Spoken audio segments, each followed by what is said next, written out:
Eu sou Diana, tenho 32 anos, e até o ano passado, achava que entendia a traição. Depois de 2 anos trabalhando em marketing em Singapura, recebi a notícia devastadora de que minha avó, Eleanor, havia falecido. O que eu nunca imaginei foi que, junto com a minha dor, viria uma herança que mudaria tudo: seu apartamento em Manhattan. Meu irmão Tyler pareceu estranho ao telefone quando lhe contei que pretendia ficar com ele. Agora sei por que ponto antes de contar sobre o telefonema que virou meu mundo de cabeça para baixo. Diga-me de onde você está assistindo e inscreva-se se gostar de histórias sobre justiça finalmente sendo feita. Minha avó Eleanor era mais do que apenas família para mim. Ela era minha rocha, minha confidente e a pessoa que me ensinou que uma mulher deve sempre ter seu próprio santuário neste mundo. Seu apartamento em Manhattan era exatamente esse tipo de santuário, localizado a apenas 3 quarteirões do Central Park, em um prédio pré-guerra com sancas ornamentadas e pisos de madeira que rangiam nos lugares certos. Foi cenário das minhas memórias de infância mais queridas. Passei todos os verões lá dos 8 aos 18 anos, e sempre que possível, visitava o local nos fins de semana durante os anos escolares. O prédio tinha um porteiro chamado Frank, que sempre tinha balas de caramelo no bolso, especialmente para mim. O elevador eram daqueles antigos de latão, com gaiolas, que haviam sido modernizados, mas ainda mantinham seu charme histórico. Quando as portas se abriam para o 8º andar, o corredor sempre cheirava uma mistura de esmalte de limão e as flores que a vovó Eleanor guardava no aparador ao lado da porta. O apartamento em si não era enorme para os padrões atuais, cerca de 111 metros quadrados. Mas em Manhattan, era praticamente um palácio. Tinha 2 quartos, um banheiro e um lavabo e uma cozinha com um cantinho para tomar café da manhã, onde a vovó me ensinou a fazer seu famoso crumble de maçã. A sala de estar tinha uma janela saliente com um banco, onde eu me aconchegava por horas lendo livros de sua extensa coleção.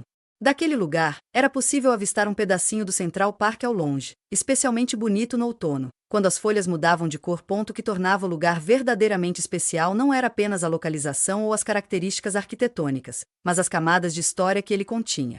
As paredes eram adornadas com fotos em preto e branco dos meus bisavós, que haviam comprado o lugar na década de 1950. A mesa da sala de jantar havia servido jantares de 4 gerações em família. O quarto de hóspedes, que se tornou meu quarto, ainda tinha marcas de altura lápis no batente da porta do armário, acompanhando meu crescimento, de criança pequena jovem adulta. Minha decisão de me mudar para o exterior não foi fácil, principalmente sabendo quanto minha avó gostava das minhas visitas. Eu havia conseguido um emprego em uma empresa global de marketing que oferecia uma oportunidade boa demais para deixar passar: liderar a equipe de estratégia digital em Singapura. Mas havia outro motivo para eu precisar de distância. Eu tinha acabado de terminar um relacionamento de 5 anos com Daniel, que se revelou controlador e emocionalmente manipulador. Quanto mais longe eu pudesse ficar, melhor. A vovó Eleanor era minha maior apoiadora. Vai e conquiste o mundo, Diana, ela me disse durante nosso último jantar no apartamento. Uma mulher precisa construir seus próprios alicerces antes de construir qualquer coisa com outra pessoa. Ela colocou a chave da casa na minha palma antes de eu sair. Isso estará sempre esperando por você quando precisar voltar para casa. Tyler, meu irmão 4 anos mais velho, tinha uma relação completamente diferente com a nossa avó. Enquanto ela e eu nos conectávamos por meio de livros, culinária e longas conversas, Tyler só nos visitava quando precisava de dinheiro. Depois de abandonar a faculdade, ele oscilava entre empregos, apartamentos e relacionamentos, sem nunca encontrar seu lugar. A avó o ajudou financeiramente mais vezes do que eu poderia contar, sempre com a esperança de que desta vez fosse diferente. Houve sinais precoces sobre a confiabilidade de Tyler que preferi ignorar.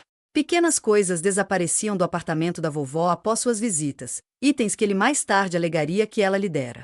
Dinheiro destinado a contas, de alguma forma, acabava em novos eletrônicos ou viagens de fim de semana. Quando confrontado, ele sempre dava desculpas ou invertia a acusação, fazendo-se de vítima. Apesar de tudo isso, ele era meu irmão, e eu amava. Compartilhamos memórias de construir fortes de cobertores na sala de estar da vovó, roubar biscoitos da cozinha dela e defender um ao outro dos valentões da vizinhança. Esses laços são difíceis de quebrar, mesmo quando as evidências sugerem que você deveria. Antes de eu partir para Singapura, minha vovó e eu tivemos uma conversa particular sobre o testamento dela. Quero que você saiba que este lugar será seu um dia, disse ela. O Tyler receberá uma boa parte das minhas economias, mas este apartamento é sua herança. Você entende o que ele realmente significa? Na época, garanti a ela que não precisaríamos nos preocupar com essas coisas por muitos anos. Como eu estava enganado! A última vez que vi o apartamento foi na véspera do meu voo para Singapura. Lembro-me de passar os dedos pelas lombadas dos livros da vovó, sentindo o aroma familiar do perfume dela pairando no ar e prometendo a mim mesmo que, não importava para onde a vida me levasse, este lugar sempre seria meu verdadeiro norte. Se eu soubesse o que estava por vir, talvez nunca tivesse ido embora. Eu estava no meio da apresentação da nossa estratégia de marketing trimestral para a equipe executiva quando meu celular começou a vibrar sem parar no meu bolso. Após a terceira ligação consecutiva, pedi licença e fui para o corredor do nosso escritório em Singapura. Era minha mãe, com a voz embargada, dando a notícia de que a vovó Eleanor havia sofrido um derrame grave. Quando os paramédicos chegaram, ela já havia sumido. A dor me atingiu em ondas. Primeiro veio a descrença, depois um vazio que parecia engolir todo o resto. Estar a 12.800 quilômetros de distância tornou tudo infinitamente pior. Não pude tocar a mão dela uma última vez nem me despedir. Nem pude comparecer ao funeral pessoalmente. A pandemia de Covid-19 tinha acabado de começar a se espalhar globalmente, e Singapura havia implementado algumas das restrições de viagem mais rigorosas do mundo. Mesmo que eu pudesse ter saído, retornar ao meu trabalho teria sido quase impossível. Em vez disso, compareci ao funeral da vovó por meio de uma videochamada organizada às pressas. Minha prima apoiou o celular para que eu pudesse ver a pequena multidão no cemitério. A imagem estava granulada, o som entrecortado, mas eu conseguia distinguir o caixão de mogno polido adornado com lírios brancos, os favoritos da vovó. Assisti sozinha do meu apartamento enquanto abaixavam para o túmulo. Eram 3 horas da manhã em Singapura, e eu sentia cada quilômetro de distância entre nós. Tyler se encarregou dos preparativos, o que me surpreendeu, dada sua habitual aversão à responsabilidade. Ele escolheu o caixão, organizou o funeral e cuidou da papelada imediata com aparente confiança. Durante nossas videochamadas, ele parecia genuinamente abatido, relembrando a vovó com lágrimas nos olhos. Ela estava tão orgulhosa de você, Di, ele me disse, sempre falando sobre a neta conquistando a Ásia. Sua sinceridade me tocou momentaneamente, diminuindo a distância que havia se construído entre nós ao longo dos anos. 2 semanas após o funeral, recebi um telefonema do Sr. Goldstein, advogado da minha avó por mais de 20 anos. Ele me informou formalmente o que a minha avó já havia me dito. Eu era a única herdeira do apartamento dela em Manhattan. Tyler receberia 7 da poupana dela, aproximadamente os 147.000. Os 30% restantes seriam meus, juntamente com seus pertences pessoais. Sua avó foi muito clara sobre seus desejos, explicou o Sr. Goldstein. Ela queria que você tivesse uma casa para onde pudesse voltar quando decidisse voltar para os Estados Unidos. A notícia me fez chorar novamente. Mesmo na morte, minha avó estava cuidando de mim, garantindo que eu sempre tivesse um lugar só meu. Quando liguei para Tyler para discutir a herança, sua reação pareceu superficialmente solidária. Ela sempre teve uma quedinha por você, disse ele com o que interpretei como uma resignação afetuosa. O dinheiro vai me ajudar a finalmente começar aquele negócio que estou planejando. E, pelo menos, o apartamento continua na família. No entanto, havia algo em seu tom, um leve tom de voz que me deixou desconfortável. Mesmo assim, eu precisava de alguém para cuidar do imóvel enquanto eu permanecesse em Singapura. A pandemia estava piorando, as proibições de viagem se estendendo e minha empresa havia adotado trabalho remoto por tempo indeterminado, o que significava que eu ficaria na Ásia por mais tempo do que o previsto. Você se importaria de verificar o apartamento regularmente? Perguntei a Tyler. Certifique-se de que tudo esteja em boas condições. Talvez encontre um inquilino para que não fique vazio. Eu pago pelo seu tempo, é claro. Não precisa pagar, insistiu ele. Para que servem irmãos? Vou garantir que tudo esteja resolvido até você poder voltar para casa. O Sr. Goldstein aconselhou a criação de uma procuração limitada que permitiria a Tyler cuidar da manutenção básica e de possíveis contratos de aluguel sem lhe dar controle total sobre o imóvel. Concordei que isso era sensato e providenciei a papelada imediatamente. O documento declarava explicitamente que Tyler poderia gerenciar a manutenção, receber o aluguel e cuidar dos assuntos cotidianos relacionados ao imóvel.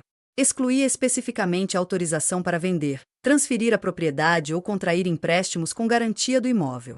Assinei os documentos e os autenticamos na embaixada americana em Singapura antes de enviá-los a Tyler. Durante nossa videochamada, quando ele os recebeu, mal olhou para a papelada antes de assinar seu aceite. Confie em mim, mana, seu apartamento está em boas mãos, ele me garantiu. Vários amigos em Nova York expressaram preocupação quando lhes contei sobre o acordo. Minha colega de quarto da faculdade, Sofia, foi particularmente direta. Tem certeza de que isso é sensato, considerando o histórico do Tyler? Ignorei as preocupações deles. Isso era diferente, pensei. Tratava-se de responsabilidade familiar, de honrar a memória da vovó. Além disso, a procuração era limitada. O que poderia dar errado? 6 meses se passaram e minha comunicação com Tyler tornou-se cada vez mais esporádica. O que começou com atualizações semanais diminuiu para mensais, e depois, para respostas apenas quando eu iniciava o contato. Suas desculpas variavam. Ele estava ocupado com uma nova oportunidade de emprego, seu telefone estava com problemas, a diferença de fuso horário dificultava a conexão. Cada explicação parecia razoável por si só, mas, juntas, formavam um padrão que corroía meu subconsciente. A pandemia global continuou a se intensificar. Singapura estendeu suas medidas de lockdown e os Estados Unidos enfrentavam o aumento do número de casos.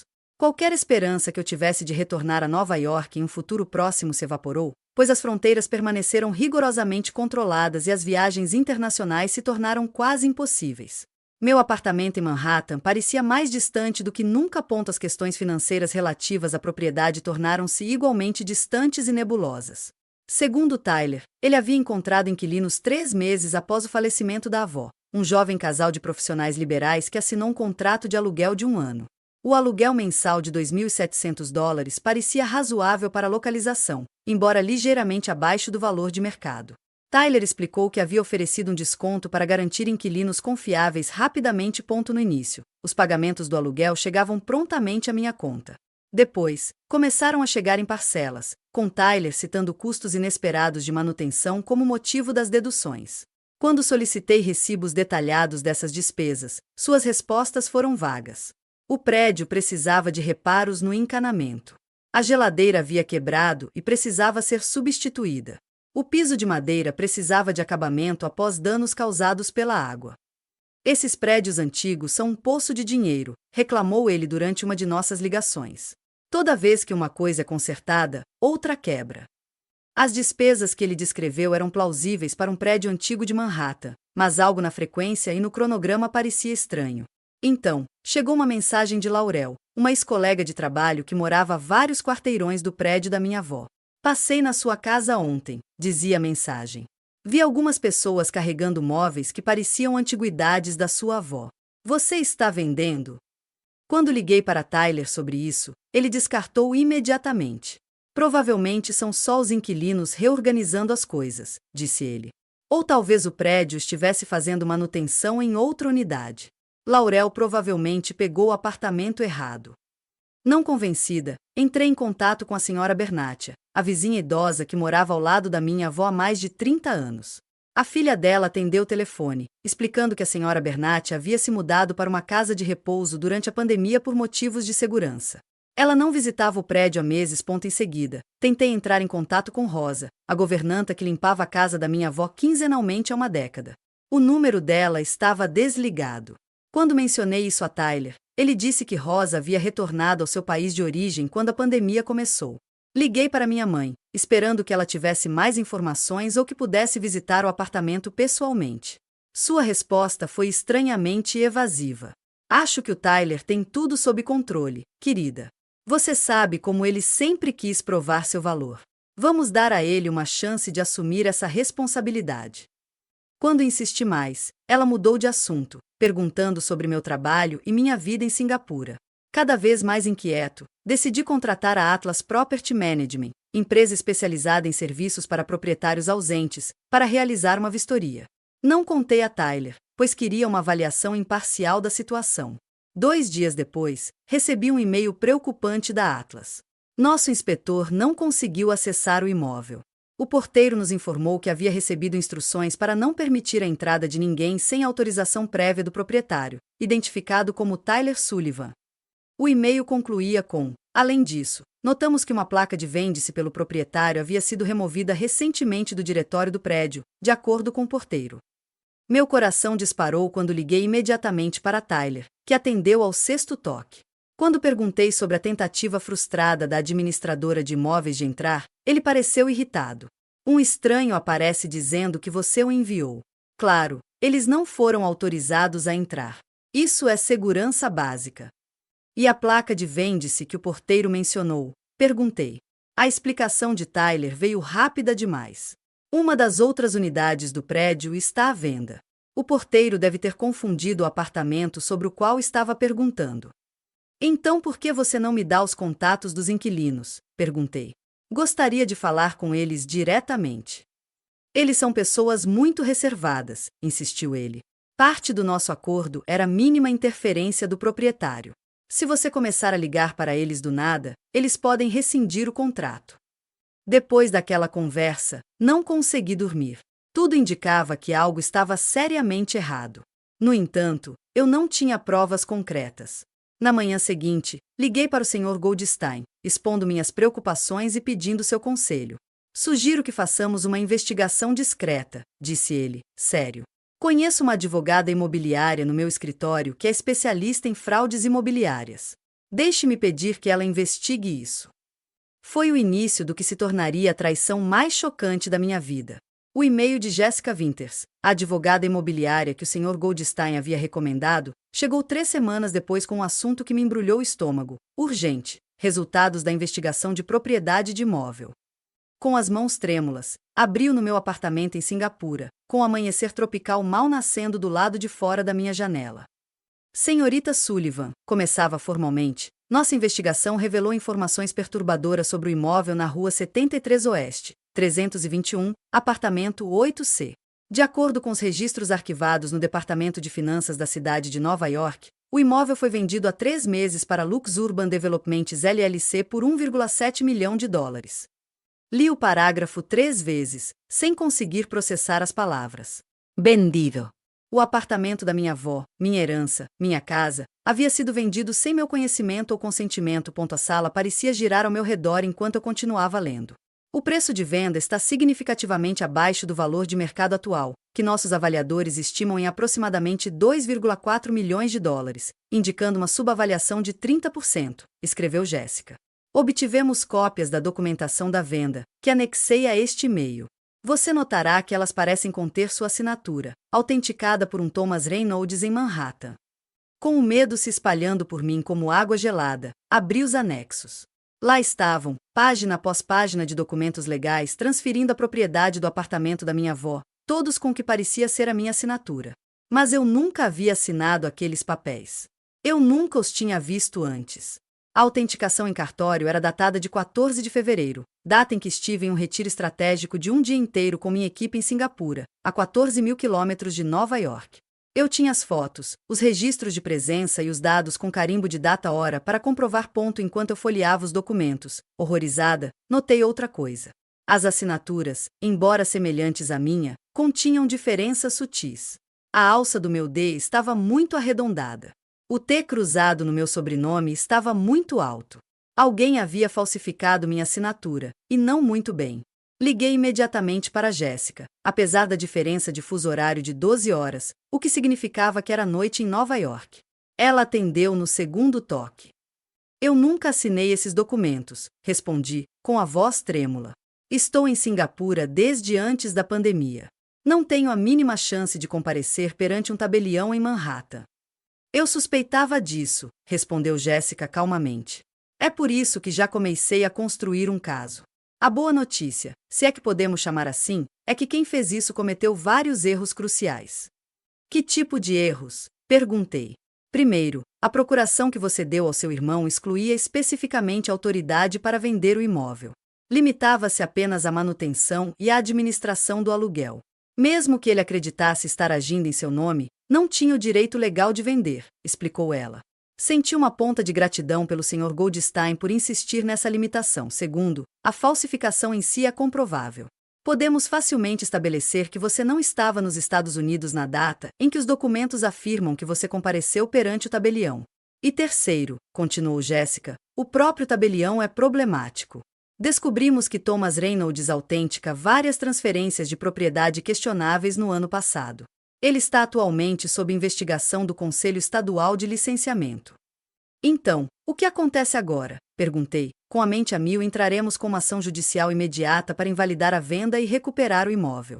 Também entraremos com uma queixa-crime por falsificação e fraude, respondeu ela. Sua voz assumiu um tom de satisfação quando acrescentou: quem fez isso não era muito sofisticado, senhorita Sullivan. Como meu mentor costumava dizer sobre esses casos, menino bobo, você deixou digitais por toda a cena do crime. Embora Jessica não tivesse explicitamente apontado Tyler como culpado, nós duas sabíamos.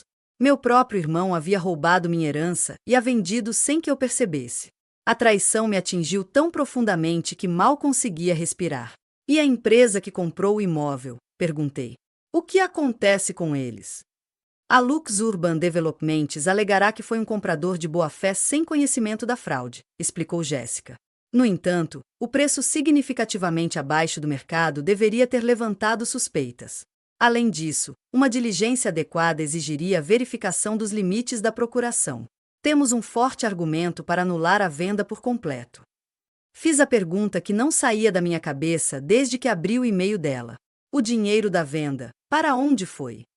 Os fundos foram depositados em uma conta no First National Bank of New York sob o nome Sullivan Property Holdings LLC, uma empresa constituída apenas 2 semanas antes da venda, disse ela.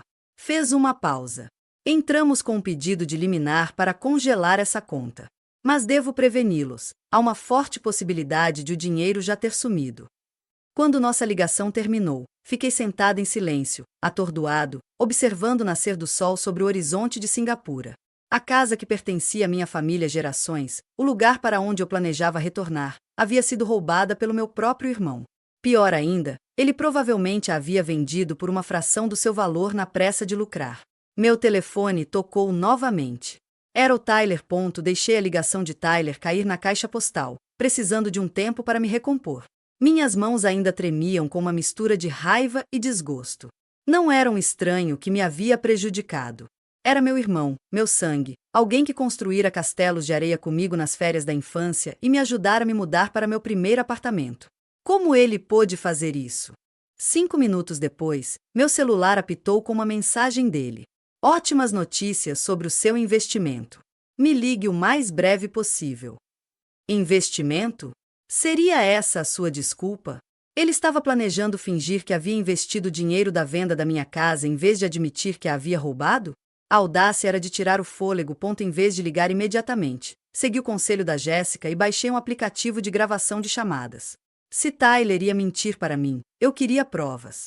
Assim que a gravação foi feita, respirei fundo 3 vezes e retornei a ligação. Lá está ela, respondeu Tyler com uma alegria anormal. Estou tentando te dar as boas notícias. Que boa notícia é essa? Perguntei, mantendo o tom neutro, apesar da raiva fervendo dentro de mim. Lembra que aquele apartamento estava parado ali, basicamente acumulando poeira? Ele começou, como se estivesse prestes a explicar uma ideia brilhante para uma criança. Bem, comecei a pensar enquanto o patrimônio líquido inexplorado estava simplesmente preso naquele lugar velho. A vovó era prática, ela teria gostado que aquele dinheiro trabalhasse para você. Não disse nada, deixando o silêncio se prolongar desconfortavelmente. Então ele continuou, preenchendo o vazio. Encontrei uma oportunidade incrível de investimento, uma startup de tecnologia com potencial incrível. Eles precisavam de investidores de capital, e o momento era perfeito. Você investiu no meu apartamento? Perguntei, a pergunta deliberadamente vaga para ver como ele responderia. Não exatamente o apartamento em si, Tyler riu nervosamente. Eu aproveitei o valor dele. O mercado imobiliário de Manhattan estava no auge, especialmente naquele bairro. Os administradores mencionaram que havia compradores literalmente implorando para entrar naquele prédio. Então, o que exatamente você fez, Tyler? Insisti, com a voz um pouco mais dura.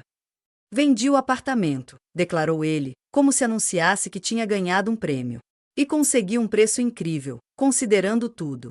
$7 mil. Dá para acreditar? E já investi nesse empreendimento de tecnologia que, segundo a projeção, dobrará de valor em 18 meses.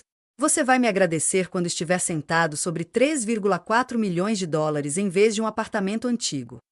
A maneira casual como ele descreveu a venda da minha casa, da minha herança, sem um pingo de culpa ou hesitação, me fez gelar o sangue.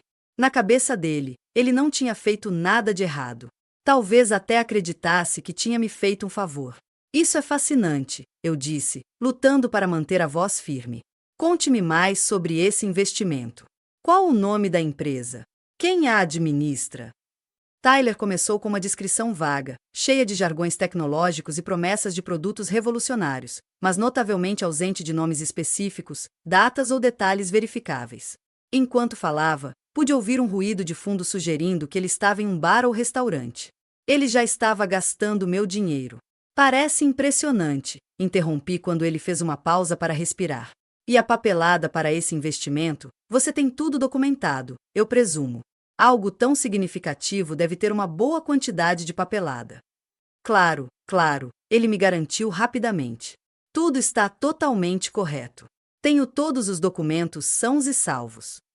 E a venda em si, continuei.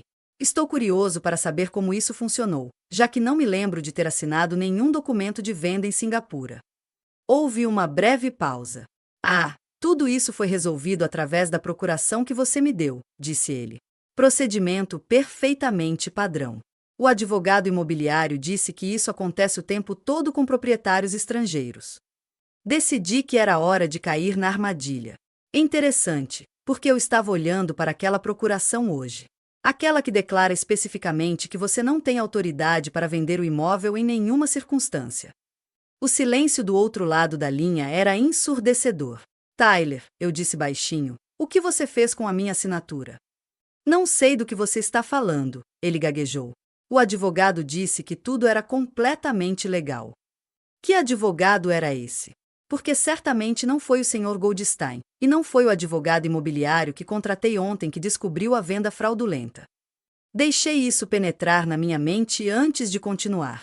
Ela fez algumas observações interessantes sobre as assinaturas falsificadas nos documentos de venda. Disse que eram bem amadoras, na verdade.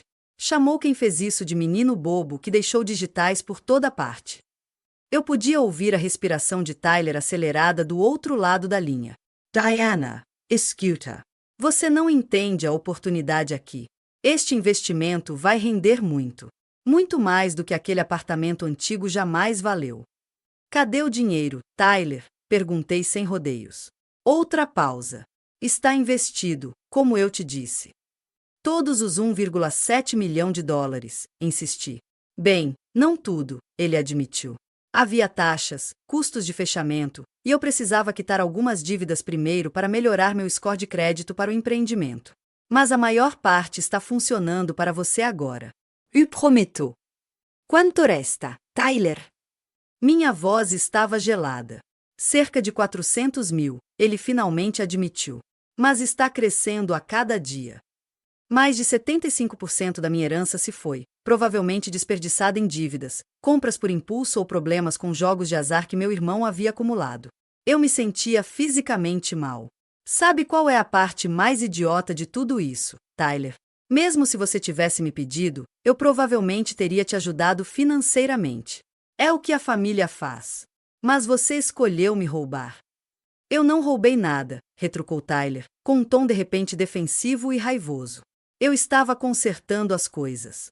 Você sempre foi o queridinho da vovó, sempre o neto perfeito que não fazia nada de errado. Ela te deu tudo, inclusive um apartamento em Manhattan onde você nem mora. Você tem ideia do que eu poderia ter feito com esse tipo de patrimônio? Os negócios que eu poderia ter construído? Mas não, ele foi para você, parado em Singapura, sem nem mesmo usá-lo. Não era seu para tomar, eu disse simplesmente. Você o abandonou, ele gritou. Você nos abandonou, fugindo para o outro lado do mundo enquanto eu ficava aqui, cuidando da vovó, lidando com a depressão da mamãe depois que o papai foi embora. Onde você estava durante tudo isso? Enviando cartões postais de lugares exóticos enquanto eu me afogava aqui. A versão dele dos acontecimentos era tão distorcida que eu mal a reconheci. Eu já havia me oferecido muitas vezes para ajudar com os cuidados da vovó, para contribuir financeiramente com a terapia da nossa mãe. Tyler sempre insistiu que tinha tudo sob controle. A procuração excluía a venda do imóvel, afirmei categoricamente. Você falsificou minha assinatura. Você roubou minha herança e a vendeu ilegalmente. São fatos, não sentimentos. Então, o que você vai fazer? A voz de Tyler tornou-se sombria. Processar seu próprio irmão? Arrastar a família para uma batalha judicial feia? Mamãe nunca vai te perdoar. Na verdade, Tyler, acho que mamãe vai entender perfeitamente quando vir as provas. E sim, eu vou processar. Também estou entrando com uma ação criminal pela falsificação. Jessica Winters está preparando a papelada neste momento. Você não pode estar falando sério, ele sussurrou. Diana, vamos lá. Podemos resolver isso. Vamos resolver isso no tribunal, respondi. Adias, Tyler. Sugiro que você encontre um bom advogado. Encerrei a ligação e sentei-me no silêncio repentino do meu apartamento, a milhares de quilômetros da casa que não era mais minha. Apesar da distância, apesar da traição, senti uma estranha sensação de clareza. O irmão que eu achava que conhecia havia mostrado sua verdadeira face. Agora tudo que restava era lutar pelo que era meu por direito. 2 semanas depois de descobrir a traição de Tyler, eu estava em um avião para Nova York. Singapura finalmente havia flexibilizado algumas restrições de viagem e minha empresa aprovou um regime de trabalho remoto estendido nos Estados Unidos. O voo de 20 horas me deu tempo de sobra para repassar cada interação com meu irmão no último ano, em busca de pistas que eu havia perdido. Será que sempre houve essa escuridão nele, ou será que o desespero e a oportunidade criaram a tempestade perfeita? Aterrissar no JFK depois de quase 2 anos fora foi surreal. A cidade havia mudado com a pandemia, mais silenciosa em alguns aspectos, mais severa em outros. Máscaras cobriam expressões familiares. Barreiras de acrílico separavam as pessoas e placas de fechado permanentemente penduradas nas janelas de queridos comércios locais. Minha primeira parada não foi o hotel onde reservei um quarto, mas o prédio onde ficava o apartamento da minha avó. Parado do outro lado da rua, olhei para o que deveria ter sido minha casa. As janelas do 8º andar, que outrora emolduravam as cortinas de renda da minha avó, agora exibiam persianas modernas. Frank, o porteiro que me conhecia desde a infância, havia sido substituído por alguém mais jovem, uma vítima da pandemia forçada a se aposentar precocemente, segundo o novo porteiro. Desculpe, mas não posso deixá-lo entrar sem a permissão do proprietário, explicou o novo porteiro quando me aproximei. Política da Lux Urban Developments. Na manhã seguinte, encontrei Jessica Winters e o Sr. Goldstein no escritório de advocacia deles, perto do Bryant Park. Jessica era mais jovem do que eu esperava, talvez na casa dos 30 anos, com comportamento prático e um jeito rápido de falar que sugeriam que ela estava sempre com pouco tempo. Entramos com 2 ações separadas, explicou ela, espalhando documentos sobre a mesa de conferências. Primeiro, uma ação civil para anular a transferência fraudulenta de propriedade e devolver a propriedade a você. Segundo, fornecemos provas ao Ministério Público de Manhattan sobre a falsificação da sua assinatura, o que constitui um crime de classe C no estado de Nova York. Quais são as nossas chances? Perguntei sobre o processo civil. Muito boas, respondeu Jessica. Temos provas claras de que a procuração não conferia autorização para vender, tornando a transferência anulável.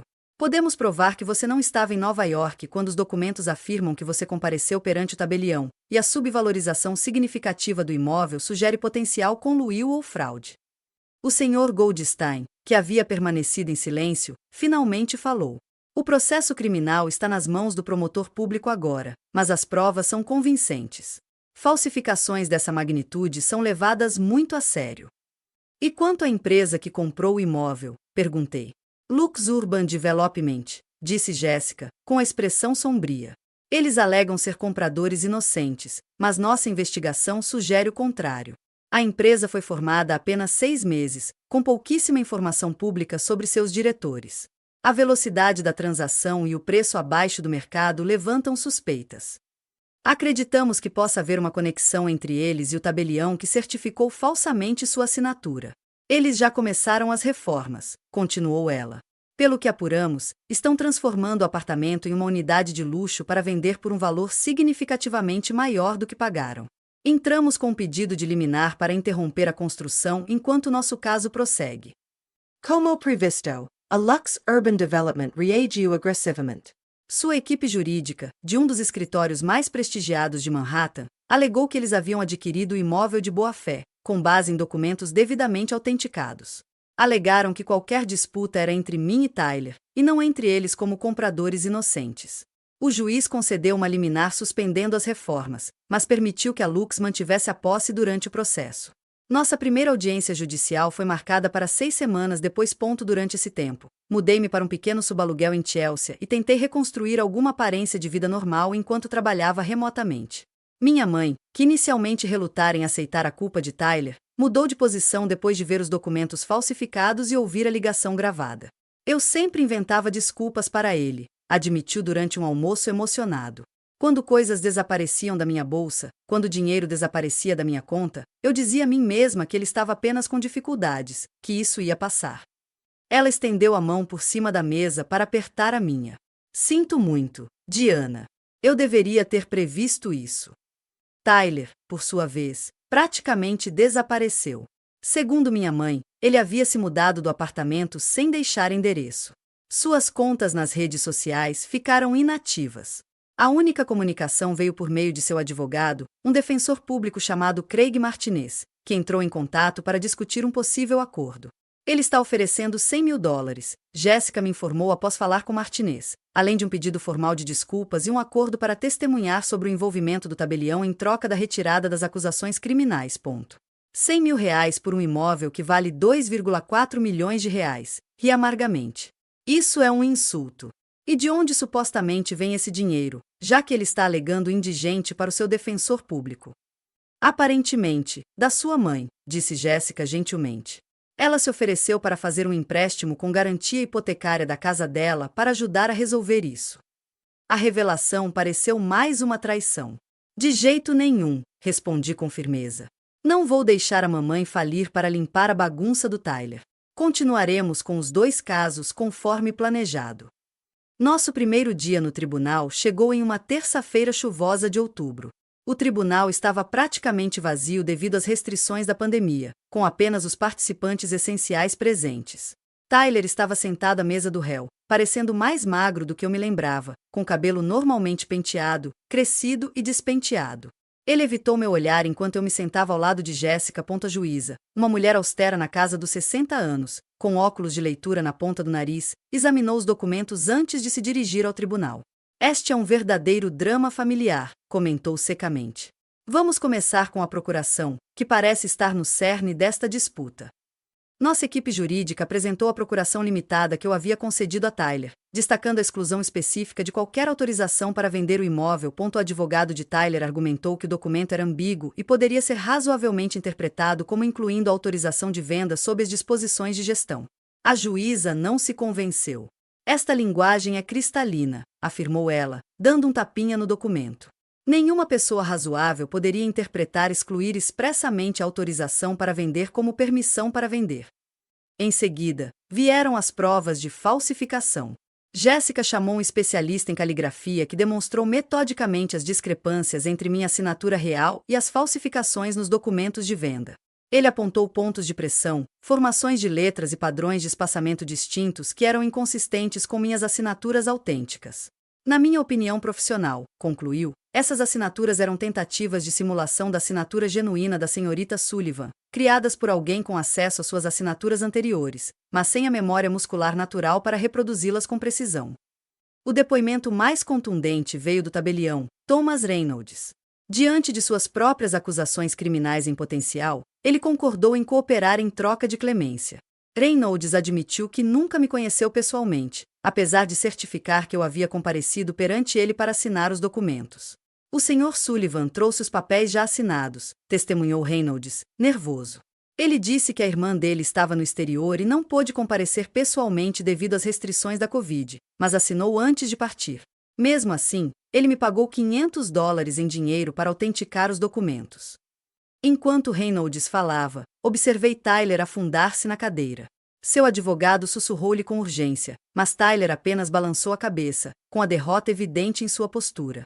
Os representantes da Lux Urban Development mantiveram sua posição de compradores inocentes, embora seus argumentos enfraquecessem sob análise. Quando Jéssica apresentou evidências de que o preço oferecido era substancialmente inferior a todas as vendas comparáveis no prédio e no bairro, a explicação de que estavam contabilizando os custos da reforma soou vazia. Ponto de virada veio quando minha mãe depôs. Eu tentei dissuadi-la, querendo protegê-la da publicidade e do estresse, mas ela insistiu. Preciso fazer isso, disse ela, pelos meus 2 filhos.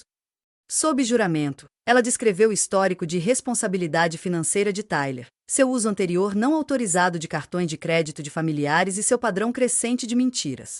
Sua voz embargou ao contar como ele a manipulou, fazendo-a acreditar que estava ajudando a administrar minha propriedade, enquanto secretamente negociava sua venda.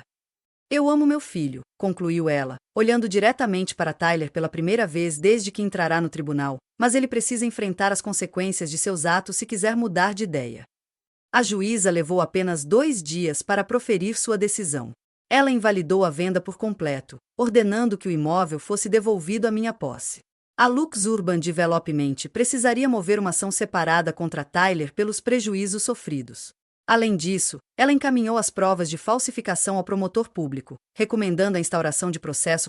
Tyler enfrentou acusações criminais por falsificação de segundo grau, posse criminosa de instrumento falsificado e furto qualificado.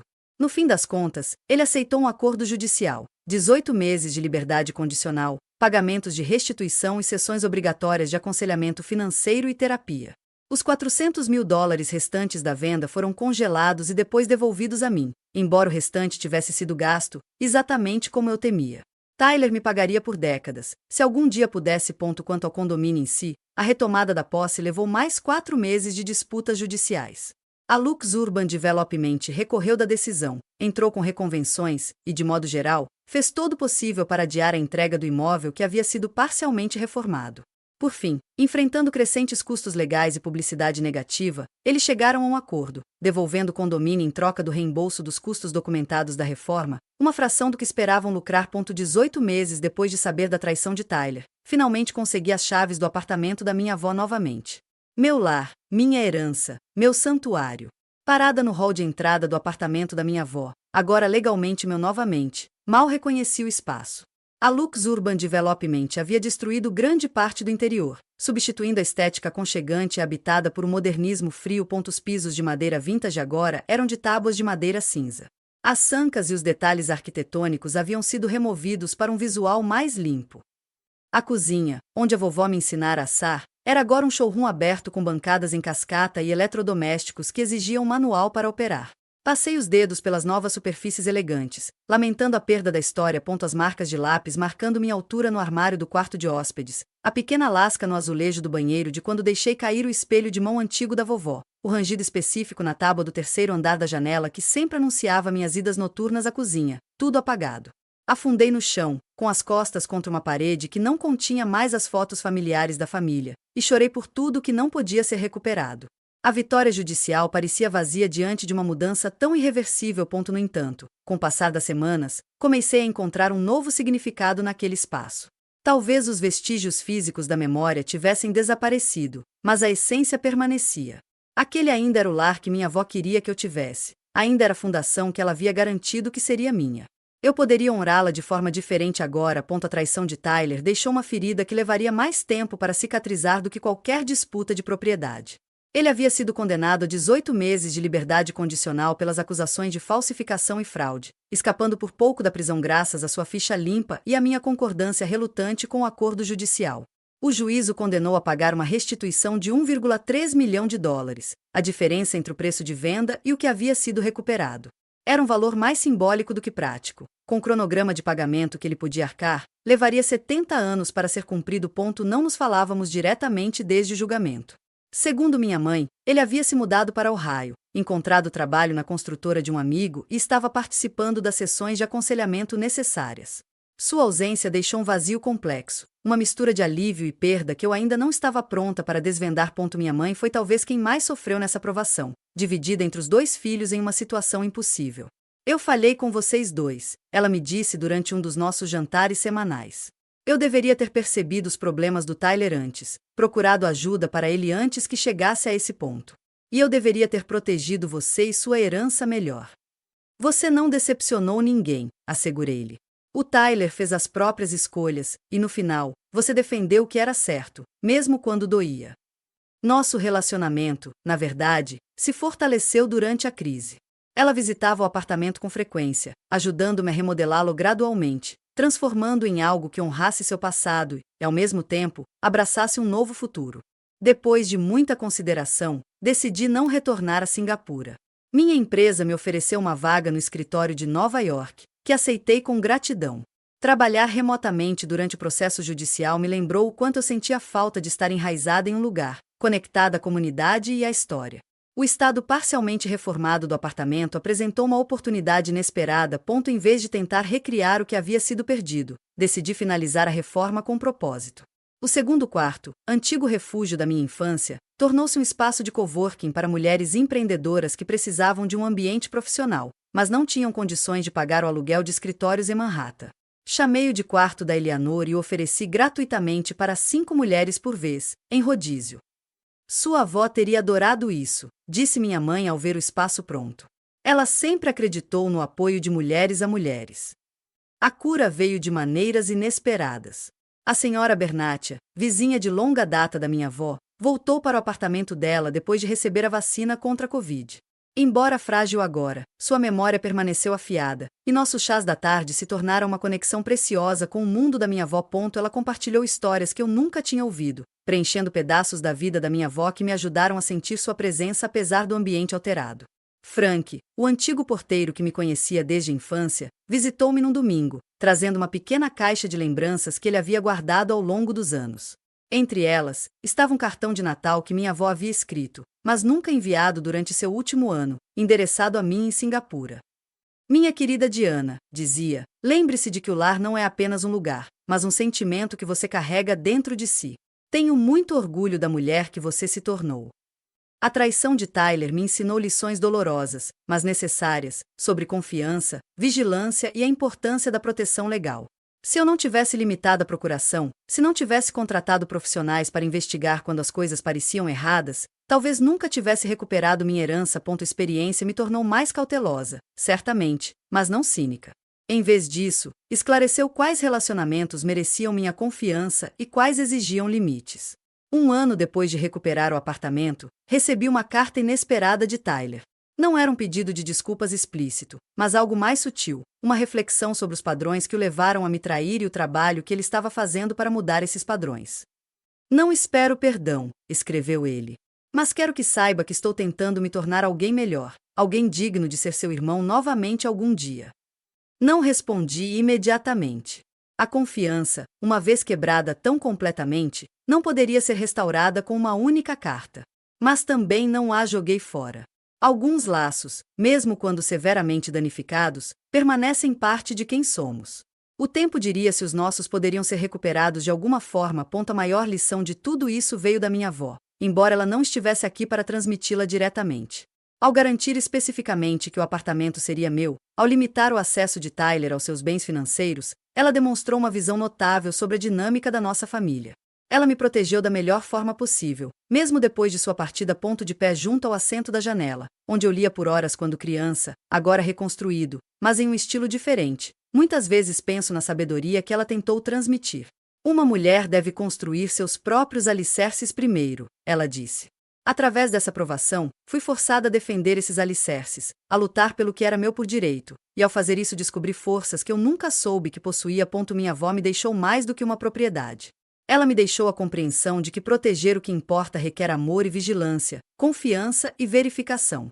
Ela me deixou a coragem de me defender, mesmo contra a família. E ela me deixou a sabedoria para reconhecer que a verdadeira segurança não vem apenas do que você possui, mas de saber que você pode resistir à tempestade quando alguém tenta tirar isso de você. A vovó Eleanor tinha razão. Lar não é apenas um lugar. É também a resiliência que você constrói dentro de si quando esse lugar é ameaçado. É a comunidade que se une a você em momentos de crise. É a determinação de reconstruir, mesmo quando o que foi perdido nunca poderá ser recriado com exatidão. Minha avó me deixou um apartamento em Manhattan, mas seu verdadeiro legado foi me ensinar que sou meu próprio santuário, e isso é algo que ninguém jamais poderá vender por baixo de mim. Alguém na sua família já traiu sua confiança com algo importante para você? Como você lidou com isso? Conte-me nos comentários abaixo. Se esta história ressoou com você, clique em curtir e inscreva-se para ouvir mais histórias sobre como superar a traição familiar e encontrar força em situações difíceis. Obrigado por ouvir, e lembre-se de sempre escrever tudo, especialmente quando envolve a família.